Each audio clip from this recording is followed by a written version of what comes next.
สวัสดีครับวันนี้เราจะมาซ่อมเจ้าตัว AD630 Flip Clock ตัวนี้กันนะครับ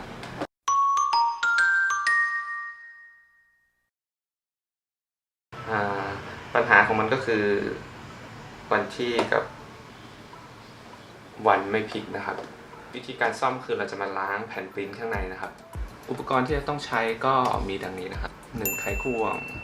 2แปลง3แหนบ4คัตเติ้ลบัต5กาว2หน้าและ6สเปรย์ทำความสะอาดแผ่นวงจรครับขั้นตอนแรกเราก็ต้องมาไขน็อตออกนะครับ5ตัว1 2แล้วก็3 4แล้วก็ตรงกลาง5นะครับ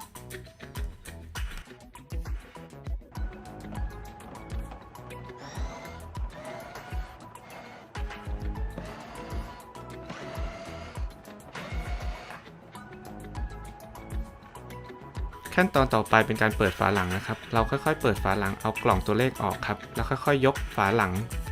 ขึ้นมาครับแต่อย่ายกขึ้นมาสุดนะครับเพราะยังมีสายไฟอยู่ครับ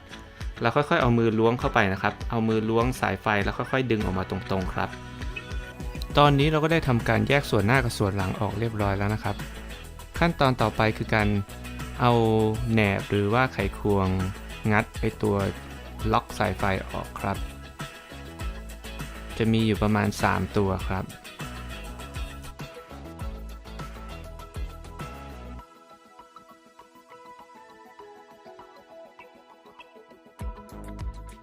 หลังจากนั้นนะครับค่อยๆเอามือดึงตัวกล่องเฟืองกล่องวงจรขึ้นมาครับเพราะติดด้วยกาว2หน้าครับผมค่อยๆแยกใบออกครับต่อไปก็เป็นการไขน็อตเปิดฝากล่องออกนะครับ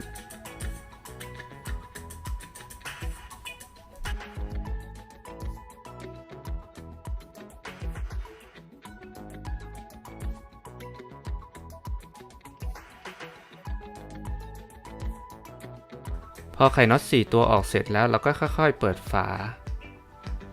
ยกออกตรงๆเลยครับ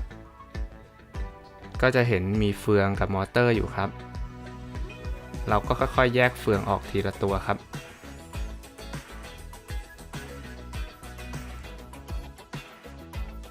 ข้อควรระวังในการแยกเฟืองนะครับต้องระวังแกนเฟืองตัวกลางตัวนี้นะครับเพราะมันจะหักง่ายมากครับต้องค่อยๆดึงขึ้นครับดึงขึ้นตรงๆดึงตัวกลางขึ้นก่อนครับแล้วก็จับการดึงตัวเฟืองสีดำขึ้นตรงๆตัวนั้นนะครับพอดึงตัวเฟืองสีดำออกเราก็จะเจอวงจรหลักของมันครับเราจะมาทำความสะอาดตัวนี้กันครับ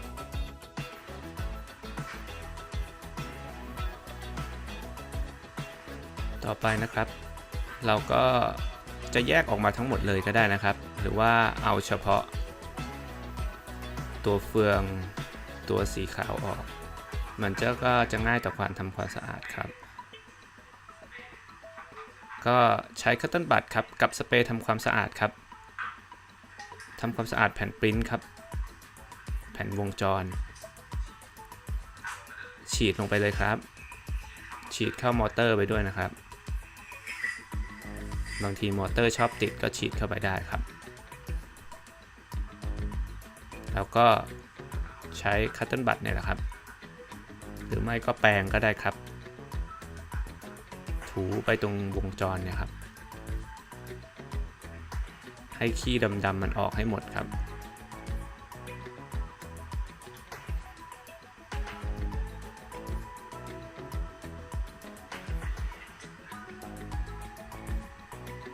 ขัดข้างบนด้วยก็ได้ครับจากนั้นเราก็ใช้แปรงสีฟันแปรงพวกขี้จาระบีออกครับจาระบีเก่าๆออกถ้าใครมีจาระบีแต่ไม่ใช่จาระบีรถนะครับ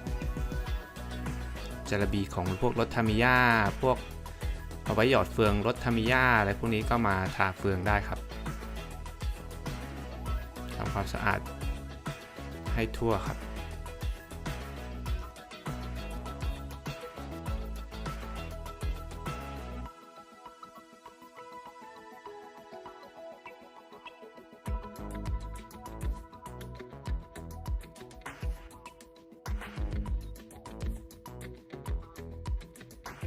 พอเราทำความสะอาดเสร็จแล้วเราก็ประกอบกลับไปใหม่ครับขั้นตอนนี้ก็ค่อยๆทำนะครับเพราะว่าสายไฟมันจะขาดได้ก็ต้องมานั่งเชื่อมกันใหม่อีก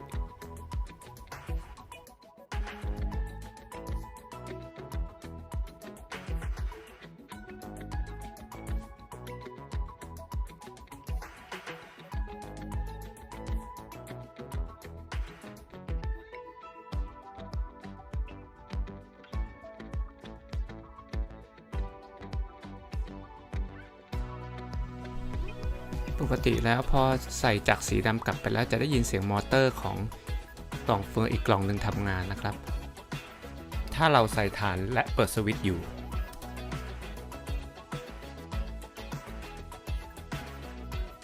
ขั้นตอนสุดท้ายนะครับเราจะเห็นมันจะมีเขี้ยวตรงนี้ติดกับเฟืองด้านหลังอยู่ครับมันจะปิดฝาไม่ลงนะครับต้องดูตัวนี้มันจะขัดกันอยู่ต้องค่อยๆใช้แหนบครับสอดเข้าไปในรูครับผมเพื่อไปดันตัวเขี้ยวพลาสติกตัวนั้นให้มันลงล็อกกับเฟืองครับหลังจากนั้นก็ปิดฝาได้ครับ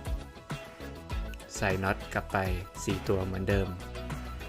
แล้วก็ใส่ฐานไว้แล้วอย่าลืมเปิดสวิตช์นะครับขั้นตอนสุดท้ายคือการเทสครับ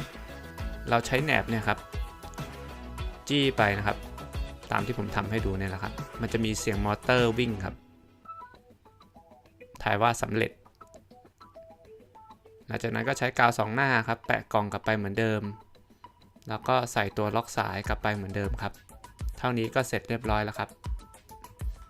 เอาละครับเมื่อประกอบเสร็จแล้วนะครับเราก็ลองมาทำการเทสดูนะครับโดยการหมุนเจ้าตัวข้างล่างครับว่าข้างบนทำงานไหมถ้าว่าทำงานนะครับอันนี้ก็ใช้ได้นะครับเราลองมาเทสตัวนี้กันดูนะครับว่ามันทำงานไหมโดยการหมุนเข็มครับหมุนเข็มในกาไปเลยครับไม่ต้องกลัวเสียครับหมุนไปหมุนไปครับถ้าว่าโอเคนะครับไปทีนึงตรงเที่ยงวันครับตรงนี้มันก็หมุนเป็นปกตินะครับทายว่าตัวนี้เราซ่อมใช้ได้นะครับถ้ามันไม่หายจริงๆก็ทายว่ามันเป็นที่วงจรนะครับวงจรอาจจะขาดนะครับเราต้องมานั่งเชื่อมใหม่นะครับอันนี้คือปัญหาเบื้องต้นครับหวังว่าจะเป็นประโยชน์สำหรับ